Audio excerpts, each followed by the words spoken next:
لا إله إلا الله والله أكبر لا إله إلا الله وحده لا شريك له لا إله إلا الله له الملك وله الحمد لا إله إلا الله ولا حول ولا قوة إلا بالله নবী করিম সাল্লাল্লাহু আলাইহি ওয়াসাল্লাম ইরশাদ করেছেন মান ক্বালাহা ফি মারাদিহি সুম্মা মাত লাম তাতআমহু নার।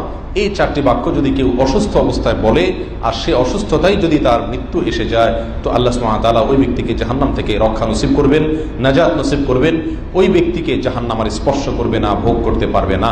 আবারও বলছি বাক্যগুলো, লা ইলাহা ইল্লাল্লাহু আল্লাহু আকবার লা ইলাহা ইল্লাল্লাহু ওয়াহদাহু লা শারীকা লাহু লা ইলাহা ইল্লাল্লাহু লাহুল মুলকু ওয়া লাহুল হামদ লা ইলাহা ইল্লাল্লাহু ওয়া লা হাওলা ওয়া লা কুওয়াতা ইল্লা বিল্লাহ।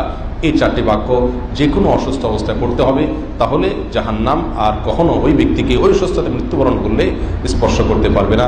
হাদিসটি সুনানে তিরমিজিতে বর্ণিত হয়েছে, আর এই হাদিসটিকে ইমাম শাকির এবং আলবানী রাহিমাহুল্লাহ সহিহ বলেছেন। আসুন সকল অসুস্থতায় আমরা এই দোয়াটি পড়ার অভ্যাস গড়ে তুলি, কারণ আমরা কেউই জানি না যে কোন অসুস্থতা আমাদের জীবনের শেষ অসুস্থতা। আর সেই অসুস্থতা অবস্থায় যদি আমরা এই দোয়া পাঠ করি, জাহান্নাম থেকে আত্মরক্ষার জন্য জীবনের শেষ প্রচেষ্টা হিসাবে এই দোয়াটিকে আল্লাহ সুবহানাহু ওয়া তাআলা আশা করতে পারি যে কবুল করে নেবেন এবং আল্লাহ তাআলা আমাদেরকে জাহান্নাম থেকে রক্ষা করবেন।